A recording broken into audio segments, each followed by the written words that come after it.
I will now call Senator Rennick to make his first speech, and again I ask honourable senators extend the usual courtesies to him. Senator Rennick. Mr President, I would like to acknowledge my colleagues in the chamber and special guests in the gallery who are here today. I would also like to thank the people of Queensland and the LNP for the faith they have placed in me to represent them over the next 6 years. Self-belief is the conviction that leads to achievement. It is the optimism that inspires hard work, that turns adversity into opportunity and convict colonies into countries.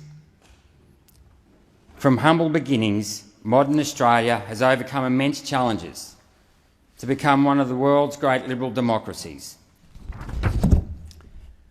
Few countries epitomise the power of self-belief and the ethos of a fair go better than Australia, a country that remains a beacon to those fleeing persecution and who seek a better life for themselves and their children. Gratitude towards our forefathers who built this nation and in doing so gave us so many opportunities is what drives me to see this country continue to provide opportunities for our children. It is that aim that brings me here today. Of all the issues faced by Australia, few are more damaging to our country than the fiscal imbalance and ambiguous responsibilities between state and federal governments. You've really got to ask why Australia, a country of 25 million people, has 9 growing health bureaucracies, while maternity wards are being closed in my home state of Queensland. Our Constitution was designed to hold government to account by the people. Yet 120 years of compromise has rendered it ineffective. It is time for COAG to hold a constitutional convention to clearly define and separate these responsibilities, with proposed changes put to a referendum. The blame game needs to end. Australians deserve accountability. People pay taxes in return for essential services, not more regulation. They expect governments to build infrastructure, not sell it. Yet despite this, governments have privatised much of the infrastructure that delivers those services. At the same time, they've marched into the family home, the bedroom and the classroom, telling people how to live their lives, parents how to raise their children, and owners how to run their business. The jackboot of bureaucracy is suffocating everyday choices, the very thing Liberal democratic governments are meant to defend. Is it any wonder people are cynical about governments when they walk away from providing services while imposing more regulation? Australians smell a rat when it comes to asset sales. At almost every opportunity, they have rejected it. Foreign owners, superannuation funds and corporations aren't elected. So how are they held accountable to the Australian people if they fail to provide essential services? They aren't. And as such, privatisation undermines accountability, the bedrock of democracy. The sale of critical assets to offshore entities also undermines our security and sovereignty. Just look at the Darwin port, neoliberal economics at its finest. It seems ludicrous that Australian super funds invest $580 billion in offshore equities and bonds, yet critical national infrastructure has to rely on foreign capital for funding. A classic case of ideology gone mad. Our founding fathers, Barton, Deakin, Isaacs and Higgins, all members of the Protectionist Party, would be turning in their graves. My forefathers left Ireland during the Great Famine, when powerful foreign landlords exported wheat rather than sell it to feed the starving population. National interest should always take precedent over vested interests. Most infrastructure assets are monopolies that aren't subject to competitive market forces that drive efficient outcomes. Australians' high energy prices are one example of what happens when a market is artificially manipulated to achieve a predetermined aim. Only 6% of superannuation is invested in infrastructure. This needs to increase. Today, more than ever, governments need to build income-generating infrastructure, such as dams, power stations, rail and ports. Like Governor Macquarie, who funded an ambitious building program through the issue of the Holy Dollar, a government-owned infrastructure bank should be created to do the same. Funding could come from infrastructure bonds and superannuation. These measures would provide essential services, employment and fixed income for retirees. It is a much better option than interest rate manipulation, which has only punished savers and prospective home buyers. If dairy farmers can't set the price of milk to earn a fair return on their efforts, then why does the RBA, an unelected body, get to fix the price of money on behalf of the money markets? Why is there one rule for one industry and not the other? Australia is endowed with vast natural wealth, yet until the last quarter it has run current account deficits for the best part of 50 years. In the last financial year, despite a trade surplus of $50 billion, Australia plunged further into debt with a current account deficit of $12 billion due to capital profits paid off to offshore entities. Because of the tax treaties, most of these profits are taxed at around 10% or less, while profits retained in Australia are taxed at 30%. Our own taxation system acts as a reverse tariff on entities domiciled here in Australia, sending profits and business offshore because of the regulatory and taxation burden placed on them.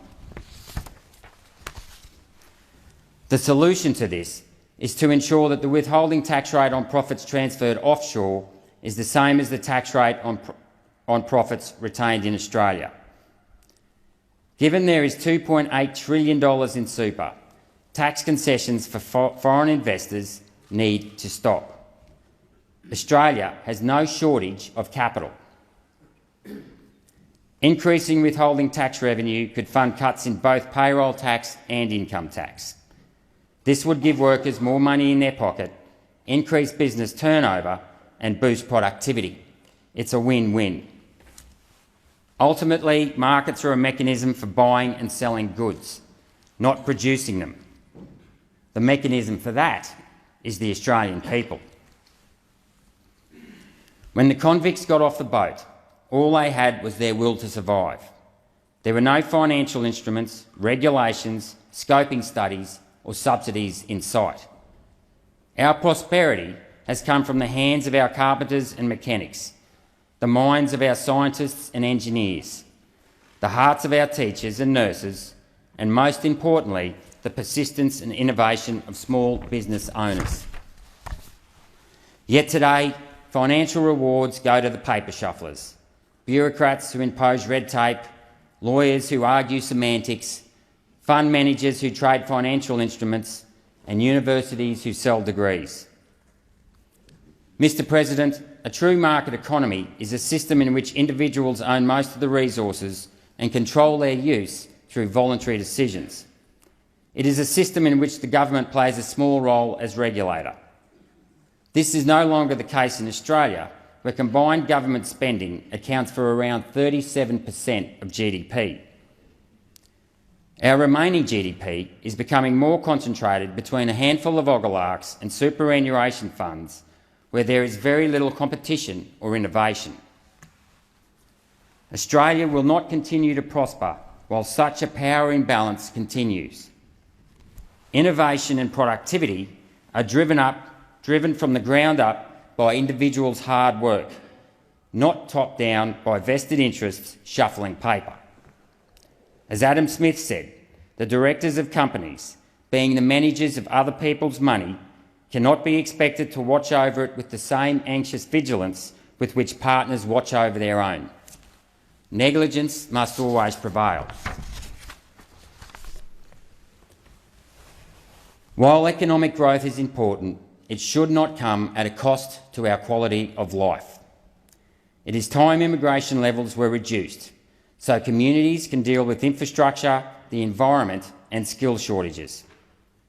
Despite an almost doubling of the population in the last 30 years, state governments have built very few baseload power stations or dams. They need to address declining services to everyday Australians before the population increases any further. The greatest threat to our environment is not carbon dioxide, but unsustainable immigration. As the son of a farmer, I was taught from a young age about carrying capacity and to never overstock your paddocks. Yet immigration is doing just that, causing major city congestion and overdevelopment on our city fringes. Meanwhile, regional communities are struggling as opportunities from the lack of infrastructure go begging. While I agree with the government's wind back of permanent visa places to 160,000 annually, the almost 2 million temporary visa holders living in Australia should also be reduced.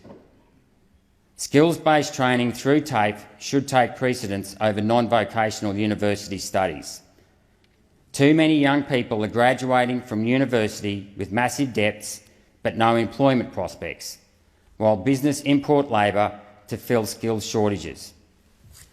The government's incentive payment schemes for apprenticeships is a step in the right direction. Sending everybody to university has not resulted in a well-educated population. It has resulted in worthless degrees, dumbed-down standards and vast amounts of student debt.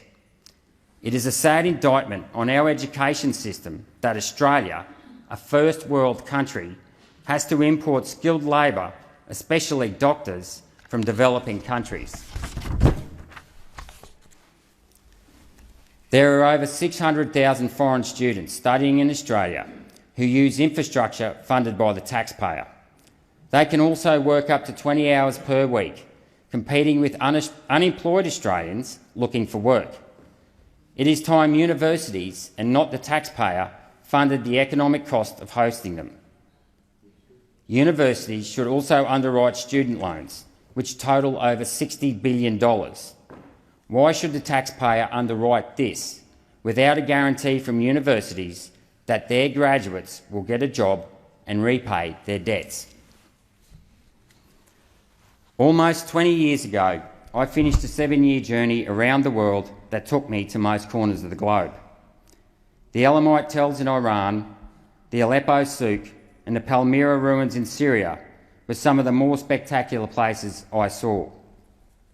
It would be almost impossible for me to travel to those places today, which is a shame, because as the birthplace of writing, irrigation, astronomy, algebra and our major religions, the Middle East is the cradle of our civilization. All war is a failure of diplomacy. The current military intervention in the Middle East has lasted almost as long as World War I, World War II and Vietnam combined. It has gone on for too long and needs to end. Bin Laden is dead, Saddam is dead, and there were no weapons of mass destruction in Iraq. ISIS will only be defeated when the world calls out the Milo Minderbender that is funding them. As Eisenhower said, no nation's security and well-being can be lastingly achieved in isolation, but only in effective cooperation with fellow nations. Any nation's attempt to dictate to other nations their form of government is indefensible. 21st century foreign affairs has been characterised by belligerent rhetoric and an unwillingness to seek peace through diplomatic channels. This needs to change. Sound diplomacy and strength of position is the foundation of peace. Of all the foreign policy achievements in my lifetime, none was more inspirational than Reagan and Gorbachev in ending the Cold War. Their willingness to work together is the example that world leaders should follow today. As Reagan said, people want to raise their children in a world without fear and without war. They want to have some of the good things over and above bare subsistence that makes life worth living. They want to work at some trade that gives them a sense of worth. Their common interests cross all borders. Australia needs to continue the good work the government is doing by building alliances with our Indo-Pacific neighbours. We are only as strong as we are united and as weak as we are divided. We also need to strengthen our defences here in Australia, using superior technology that will protect Australians and not line the pockets of vested interests. The undeniable truth I learnt from my travels is that we are all the same. We all want a roof over our head, food in our stomach, and a better life for our children. What binds us together is much more than what drives us apart.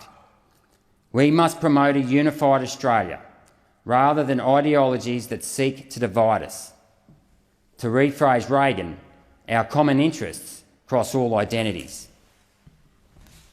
Cicero once stated, "Gratitude is not only the greatest of virtues, but the parent of all others." There are so many people I have to thank for being here today. But first I would like to acknowledge a special place, my hometown of Chinchilla. As a small agricultural town of around 6,000 people on the Darling Downs, it has played a major role in the development of the gas export industry in Queensland. Despite this, there has been a gradual erosion of essential services to it and many other small towns in Queensland. Worst of all was the loss of its maternity ward. When I grew up, Chinchilla had at least 3 midwives, one of whom was my mother. Despite a much larger economy today, it has none. The people of Chinchilla deserve better. A rural upbringing has given me a deep appreciation of the land, its people, and the challenges they face. I will stand up for our regions to ensure they receive their fair share of government funding and services. Their contribution to this country has been the foundation of our success. I would not be standing here today if it wasn't for the support and hard work of the party members. The LNP as a volunteer organisation only survives thanks to the tremendous hard work of its grassroots members. When the media ask who is the base of the party, the answer is simple. It is the members and volunteers who give up so much time and effort to run election campaigns, organise meetings, write up the minutes and keep the books. Without volunteers, the party and our communities go nowhere. They represent the silent majority who are proud of their country and their way of life. Thank you for your support.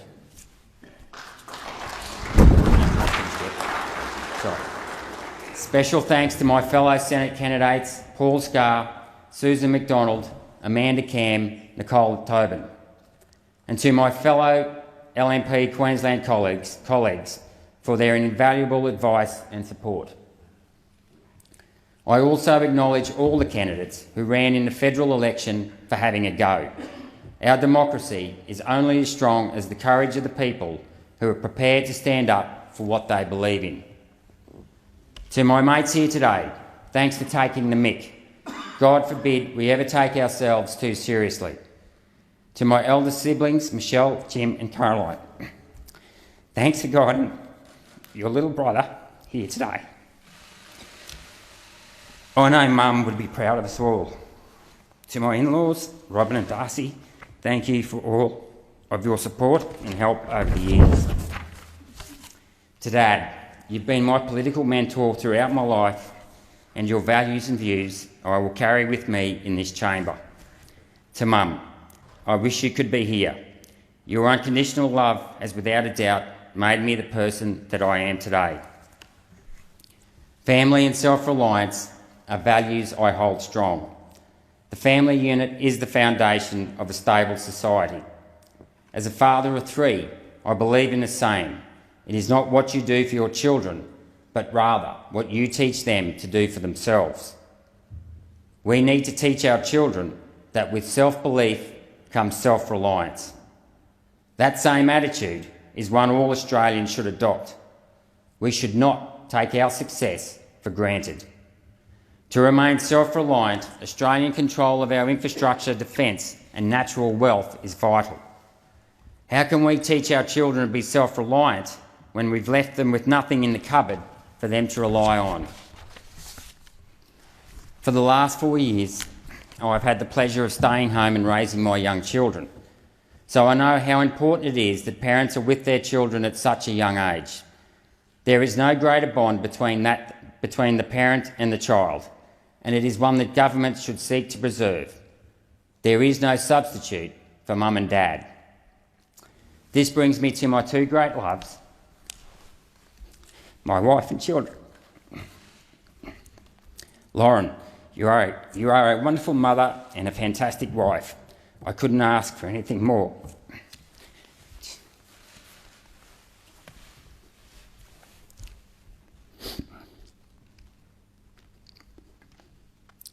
To my children, Sean, James and Scarlett,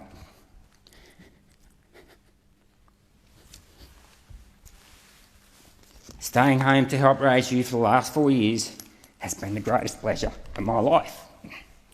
And while I will miss you, always know that just as I have found strength and support from my family and friends, you will too. We live in a great country that with self-belief and hard work will reward your efforts. In the words of Henry David Thoreau, if one advances confidently in the direction of his dreams and endeavours to live the life which he has imagined, he will meet with a success unexpected. He will pass an invisible boundary. Solitude will not be solitude, poverty will not be poverty, and weakness will not be weakness. If you have built castles in the air, that is where they should be. Your work need not be lost. Now put the foundations under them. And to that end, I look forward to serving the Australian people to help nurture their aspirations so they too can build their castles in the air. Thank you, Mr. President.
I'm going to move.